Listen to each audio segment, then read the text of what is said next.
perkenalkan nama saya Leni Nopilasari dengan NIM 4203131022 dan teman-teman saya. Perkenalkan, nama saya Agnes Astria Simbolon dengan nomor NIM 42010009. Perkenalkan, nama saya Citra Permatasari Syanturi dari kelas PSPK 20B dengan NIM 4203131078. Perkenalkan, nama saya Nazria Marwatul Jannah dengan nomor NIM 4201131026. Hai, perkenalkan nama saya Risa Oktavia Pratiwi dengan NIM 4203331004. Perkenalkan, nama saya Tiara Ritonga dengan NIM 4203131044.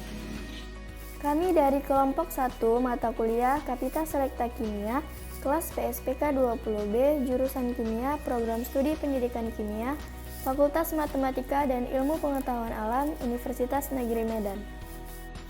Pada video kali ini kami akan membahas dan menjelaskan kepada adik-adik terkait dengan materi kimia yang sedang adik-adik pelajari di bangku SMA ini.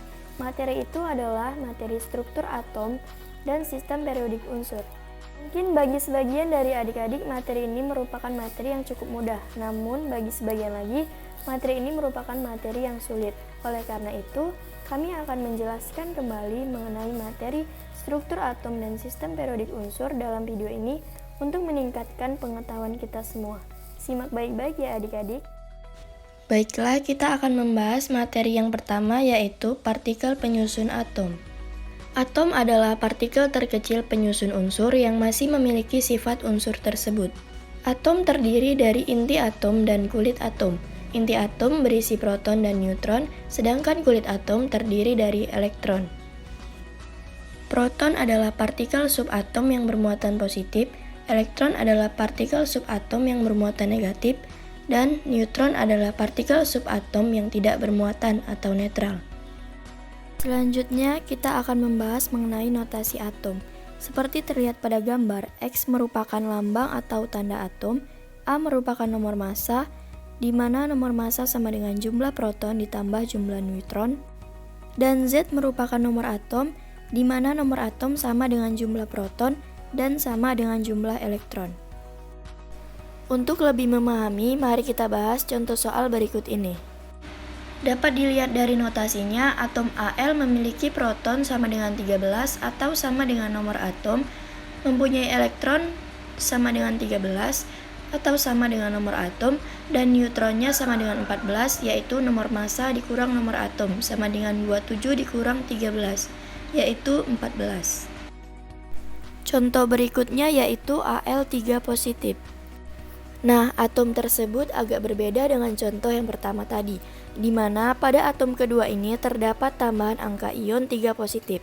Nah, lambang ini mengartikan bahwa atom aluminium melepaskan 3 elektron, sehingga memiliki proton sama dengan 13 dan elektron sama dengan 10. Karena atom melepas 3 elektron, maka elektronnya menjadi nomor atom dikurang 3 dan memiliki neutron sama dengan 14. Neutron ini merupakan hasil dari nomor massa dikurang nomor atom, yaitu 27 dikurang 13 sama dengan 14. Jadi yang berubah hanyalah elektronnya. Nah adik-adik, sekarang kita akan membahas mengenai isotop, isobar, dan juga isoton. Nah, apa itu isotop? Isotop adalah unsur-unsur yang memiliki nomor atom sama, tetapi nomor massanya berbeda. Dengan kata lain, isotop adalah unsur-unsur yang memiliki jumlah proton sama, tetapi jumlah neutronnya berbeda. Contohnya yaitu pada atom oksigen. Selanjutnya ada isobar. Isobar adalah unsur-unsur yang memiliki nomor atom berbeda, tetapi nomor massanya sama. Contohnya yaitu pada unsur natrium dan magnesium, di mana unsur ini memiliki nomor massa yang sama, yaitu 24. Selanjutnya ada isoton. Isoton adalah unsur-unsur yang memiliki nomor atom dan nomor massa yang berbeda, tetapi jumlah neutronnya sama. Contohnya yaitu pada unsur C atau karbon dan N atau nitrogen, di mana neutron pada unsur ini berjumlah 7. Selanjutnya kita akan membahas mengenai model-model atom. Yang pertama yaitu model atom Dalton. Definisi atom menurut pendapat Dalton yaitu atom merupakan partikel terkecil penyusun zat. Atom suatu zat adalah identik dan berbeda dari atom zat lain. Kemudian atom-atom zat murni tidak dapat diuraikan menjadi partikel yang lebih kecil. Dua atom atau lebih dapat bergabung menjadi senyawa dengan perbandingan tertentu. Yang kedua yaitu model atom Thomson. Definisi atom menurut pendapat Thomson yaitu atom bukanlah bagian terkecil dari suatu unsur yang tidak dapat dibagi lagi. Atom-atom bermuatan netral karena jumlah muatan positif sama dengan jumlah muatan negatif. Atom merupakan bola bermuatan positif dengan elektron-elektron yang berada di tempat-tempat tertentu sebagai muatan negatif. Model atom Thomson mirip dengan bentuk roti kismis. Selanjutnya yaitu model atom Rutherford. Definisi atom menurut pendapat Rutherford yaitu sebagian besar partikel alfa menembus lempeng logam tanpa dibelokkan. Sebagian kecil partikel alfa dibelokkan. Sedikit sekali partikel alfa yang dipantulkan kembali. Kelemahan teori Rutherford adalah tidak dapat menjelaskan mengapa elektron tidak tertarik dan jatuh pada inti atom. Nah, selanjutnya yaitu teori atom Bohr. Definisi atom menurut pendapat Bohr yaitu elektron tidak dapat berputar sekitar inti melalui setiap lintasan, tetapi hanya melalui lintasan-lintasan tertentu tanpa membebaskan energi. Elektron dapat berpindah dari satu orbit ke orbit lainnya. Model atom Bohr berhasil menjelaskan kestabilan atom dan spektrum gas hidrogen, namun tidak dapat menjelaskan spektrum atom atau ion yang mempunyai elektron yang banyak. Selanjutnya kita beralih ke topik ketiga yaitu mengenai konfigurasi elektron beserta dengan aturan dalam konfigurasi. Yang pertama yaitu prinsip Aufbau. Dalam prinsip Aufbau, pengisian orbital dimulai dari tingkat energi yang rendah ke tingkat energi yang tinggi. Urutan orbital berdasarkan tingkat energinya yaitu 1s, 2s, 2p, 3s, 3p, dan seterusnya. Kemudian yang kedua yaitu asas larangan Pauli. Larangan Pauli menyatakan bahwa tidak ada dua elektron dalam satu atom yang boleh memiliki keempat bilangan kuantum yang sama. Dan bilangan kuantum spin arahnya harus berlawanan. Yang ketiga yaitu kaidahan. Menurut kaidahan, pada pengisian orbital-orbital yang berenergi sama, mula-mula elektron menempati orbital secara sendiri-sendiri dengan spin yang searah, baru kemudian berpasangan. Untuk lebih jelasnya, mari kita ke contoh soal. Soalnya yaitu, tentukan konfigurasi elektron dari Na11, Cl17, Mg2 positif 12. Untuk jawaban nomor 1 yaitu Na11 memiliki konfigurasi sama dengan 1s2, 2s2, 2p6, 3s1. Untuk soal nomor 2 yaitu Cl17, konfigurasi elektronnya adalah 1s2, 2s2, 2p6, 3s2, 3p5. Untuk soal poin ketiga yaitu Mg2 positif 12, di mana kita tahu karena dalam soal ini terdapat elektron ion, maka kita buat dulu konfigurasi biasa. Setelah itu, karena ionnya adalah positif, maka nantinya akan dilepas dua elektron. Konfigurasi untuk Mg12 yaitu 1s2, 2s2, 2p6, 3s2. Sedangkan untuk Mg2 positif 12 sama dengan 1s2, 2s2, 2p6. Pembahasan selanjutnya yaitu mengenai bilangan kuantum. Yang pertama yaitu ada bilangan kuantum utama atau disimbolkan dengan huruf n kecil. Bilangan kuantum utama menyatakan nomor kulit tempat elektron berada. Pada kulit K, n sama dengan 1, pada kulit L, n sama dengan 2, dan seterusnya. Yang kedua yaitu bilangan kuantum azimut atau disimbolkan dengan huruf L kecil. Bilangan kuantum azimut menyatakan jenis subkulit tempat elektron berada dan menentukan bentuk orbital.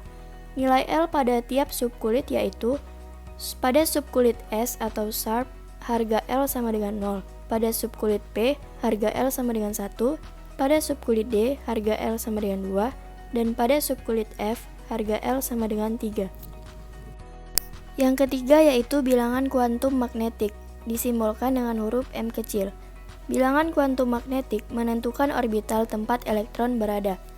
Untuk L sama dengan 0, nilai M sama dengan 0 atau 1 orbital. Untuk L sama dengan 1, nilai M sama dengan -1, 0, plus 1 atau 3 orbital. Untuk L sama dengan 2, nilai M sama dengan -2, -1, 0, plus 1, plus 2 atau terdapat 5 orbital. Yang terakhir yaitu bilangan kuantum spin atau disimbolkan dengan huruf S kecil. Bilangan kuantum spin menentukan arah rotasi elektron dalam orbital. Pada nilai S sama dengan positif 1/2 untuk arah ke atas, dan pada nilai S sama dengan negatif 1/2 untuk arah ke bawah. Untuk lebih jelasnya, mari kita ke contoh soal ya adik-adik. Soalnya yaitu Mg12 memiliki konfigurasi elektron sama dengan 1s2, 2s2, 2p6, 3s2.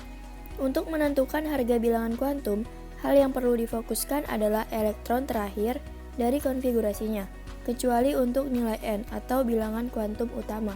Sehingga harga keempat bilangan kuantum dari atom tersebut adalah 3s2. Maka dapat kita tentukan nilai n sama dengan 3 yang diambil dari kulit tertingginya. Nilai L sama dengan 0 karena subkulitnya adalah S. Nilai M sama dengan 0, subkulit S hanya memiliki 1 orbital dan nilainya adalah 0. Nilai S sama dengan -1/2 karena arah putaran rotasi terakhir adalah ke bawah, sehingga nilainya menjadi minus. Oke adik-adik, kita masuki pembahasan yang selanjutnya yaitu mengenai sistem periodik unsur atau SPU. Nah, di sini kita akan langsung membahas mengenai sistem periodik modern. Sistem periodik modern disusun berdasarkan kenaikan nomor atom dan kemirikan sifat. Sistem ini diresmikan oleh IUPAC pada tahun 1923, yang tersusun dari yang pertama adalah lajur horizontal, atau yang disebut dengan periode yang disusun berdasarkan kenaikan nomor atom. Yang kedua yaitu lajur vertikal, disebut golongan yang disusun berdasarkan kesamaan sifat. Ada 8 golongan utama dan 8 golongan transisi. Nah, selanjutnya bagaimana sih cara menentukan golongan dan periode melalui konfigurasi elektron? Untuk menentukan golongan dan periode, acuannya yaitu yang pertama jumlah kulit sama dengan periode. Yang kedua, jumlah elektron valensi sama dengan golongan.